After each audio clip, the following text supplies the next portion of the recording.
dengan nomor urut 006 akan membawakan sebuah cerita yang berjudul Opu Daeng Saju, pahlawan nasional dari Luwu, Sulawesi Selatan.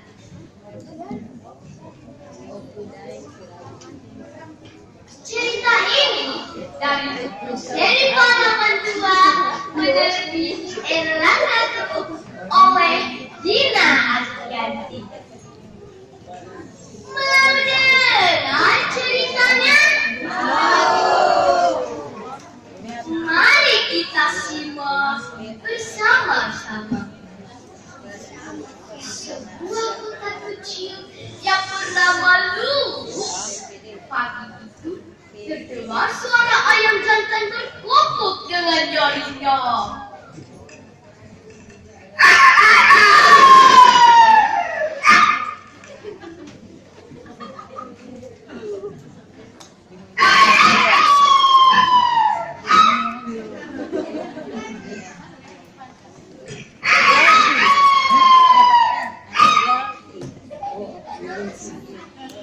Luwu adalah sebuah kota yang terletak di provinsi yang bernama Sulawesi Selatan. Ayam jantan itu selesai berkokok, tak lama kemudian terdengar suara tangisan bayi yang sangat keras.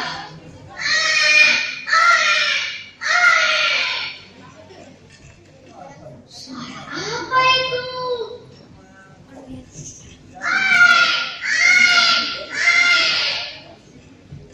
Suara apa itu ya? Suara itu berasal dari seorang bayi perempuan yang lahir di sebuah rumah yang sangat besar. Rumah itu adalah milik seorang bangsawan dari kerajaan Luwu, yaitu Opu Daeng Mawelu dan Muhammad Abdullah Tobarese.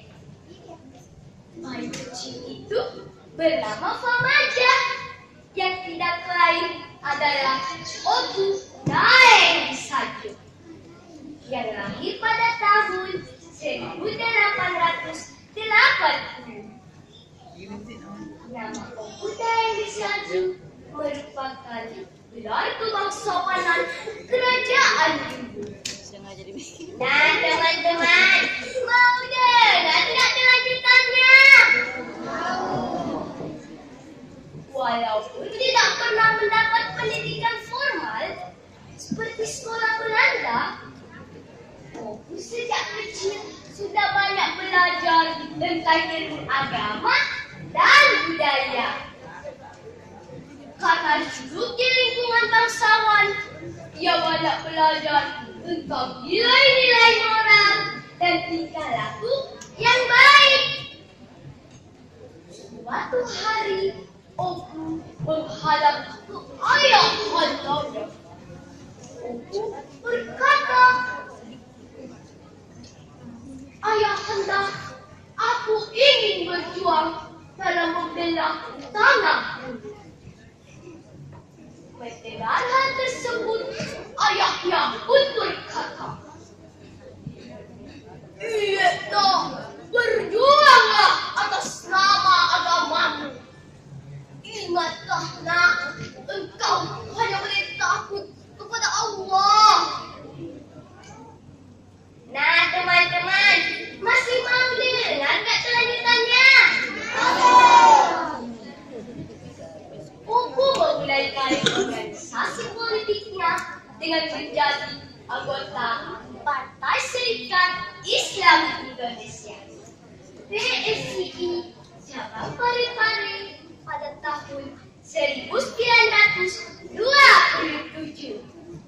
Karena keaktifannya sebagai anggota, Opu terpilih sebagai ketua PSII wilayah Tanah Luwu pada tanggal 14 Januari 1927.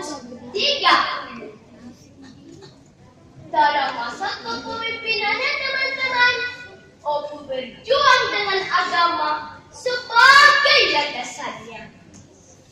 Ia pun banyak mendapat simpati dan dukungan dari rakyat di daerahnya. Begitu besar dukungan dari rakyat terhadap perjuangan Opu, membuat dia belanda marah. Unforgettable! Ternyata Opu telah menghasut rakyat. Agar dia lagi percaya pada kita.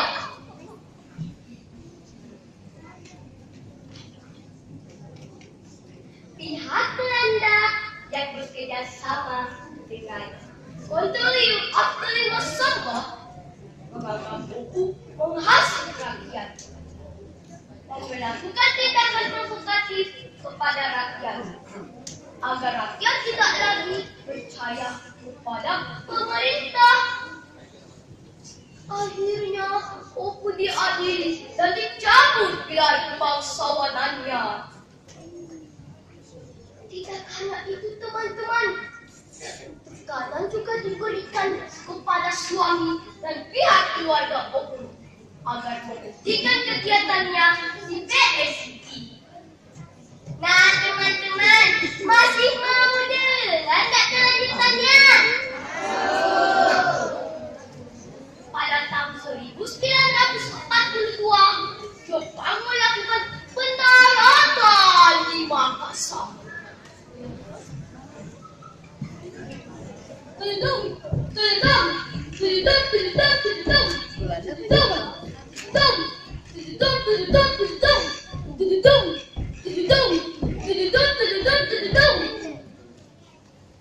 Dengan adanya pendudukan Jepang di tanah Luwu, membuat semangat Opu semakin berkobar, melakukan perlawanan terhadap penjajahan di daerahnya. Namun teman-teman, setelah Jepang menyerah dengan tentara sekutu, datanglah Nika, yang tidak lain adalah Belanda yang ingin kembali menjajah Indonesia.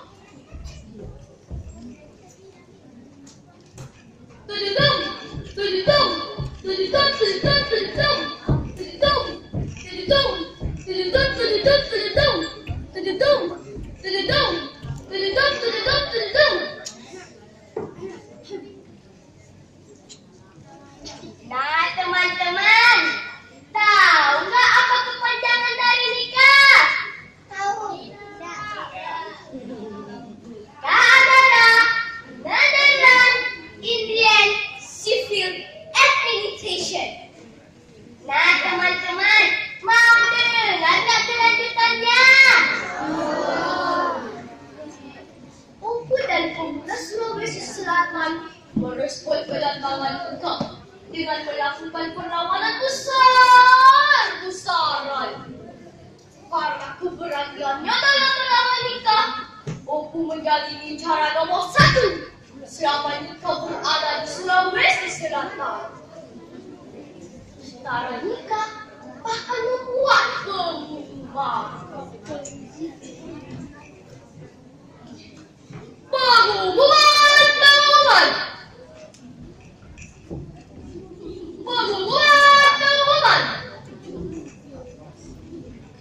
Barang siapa yang bisa menangkap Opu dalam keadaan hidup atau mati akan kami memberikan hadiah yang besar.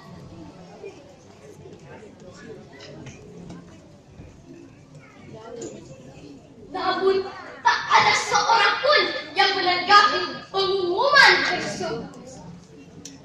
Akhirnya apa yang terjadi teman-teman? Opu tertangkap di Lantoro dan dibawa ke Watampone dengan berjalan sejauh 40 kilometer.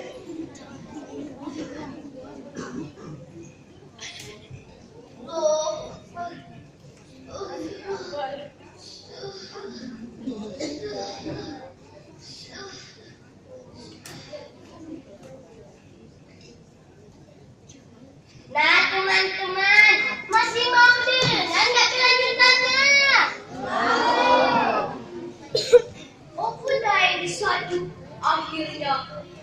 ditahan di penjara Boner selama 1 bulan tanpa diadili. Lalu dipindahkan lagi ke Bajo. Saat di Bajo, teman-teman, Opu mengalami penyiksaan dari kepala distrik Bajo. Lalu Kalapika. Di sana, Opu dari Sadu dipaksa berdiri tegak menghadap matahari.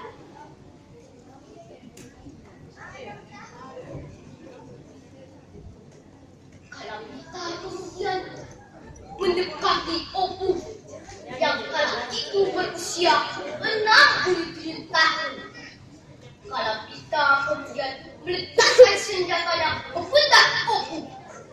Kalapika kemudian meletuskan senjatanya. Tas! Tas! Tas! Mengakibatkan Opu jatuh tersungkur. Seketika Opu berkata, Allahu Akbar, merdeka, merdeka. Nah teman-teman, masih mau dengar nggak kelanjutannya?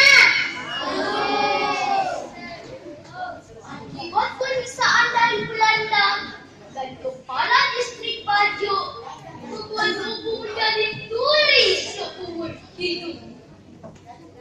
Opu dari Sadu kemudian dibebaskan tanpa diadili selama 11 bulan menjalani tahanan.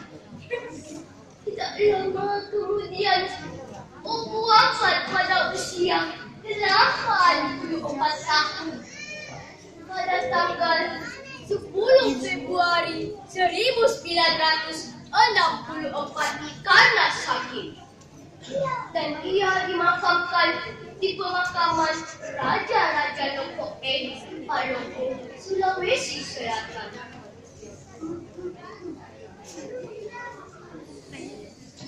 Betapa hatiku takkan pilu telah gugur pahlawanku. Betapa hatiku takkan sedih, hamba ditinggal sendiri.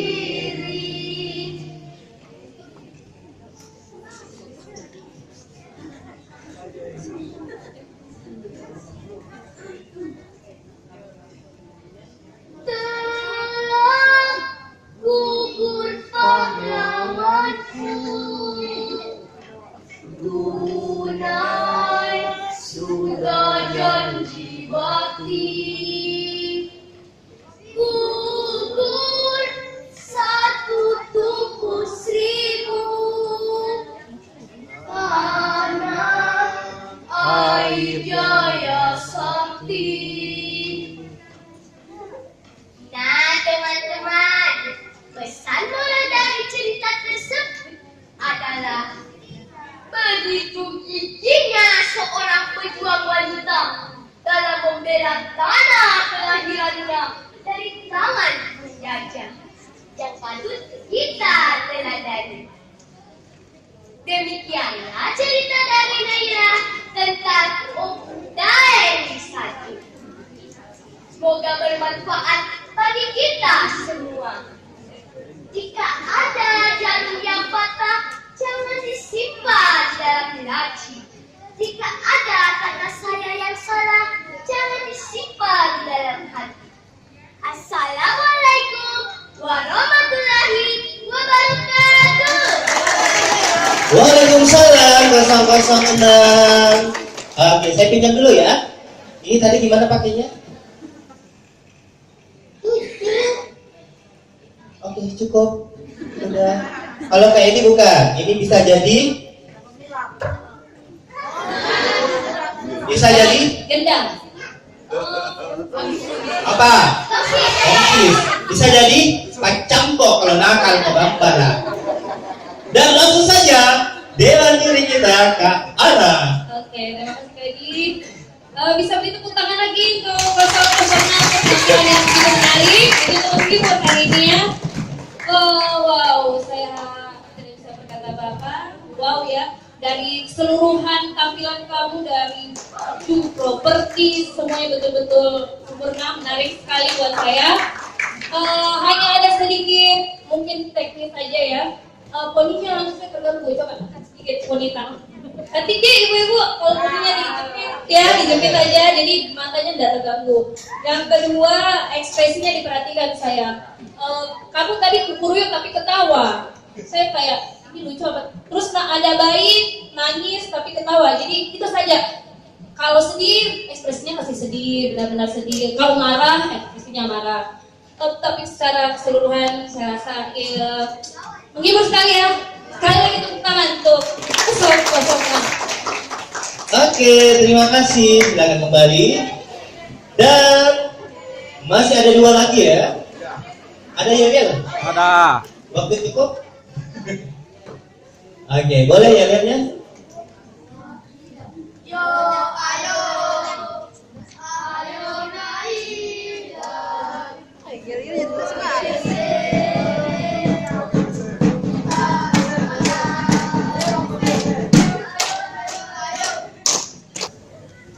Untuk favorit 3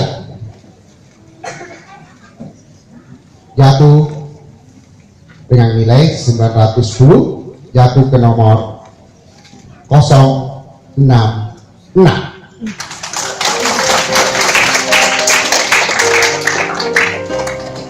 Favorit 2 dengan nilai 915, jatuh ke nomor 051.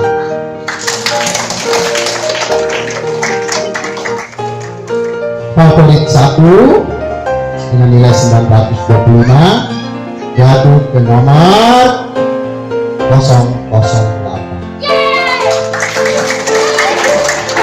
Iya. Nah, selanjutnya Tidak mau juara satu. ya, Satu. yang juara sebenarnya juara itu cuma 1 nah. Hah? Tapi ada peringkat namanya ya. Untuk peringkat 6 dengan nilai 995, jatuh ke nomor 042.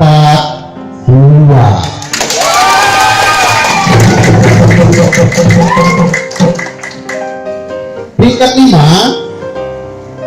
dengan nilai 1030, jatuh ke nomor 049.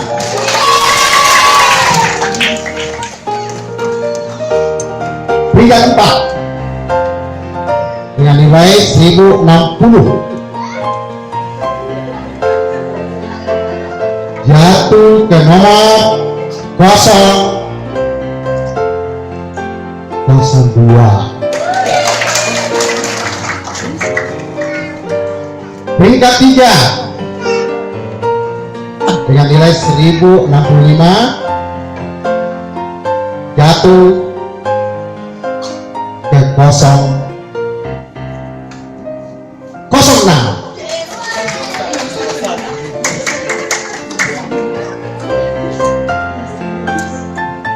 Peringkat 2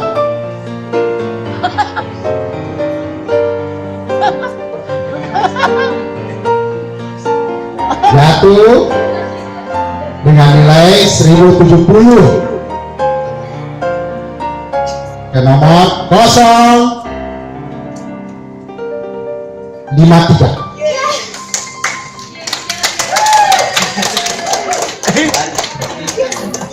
Dan juara 1 dengan nilai 1085.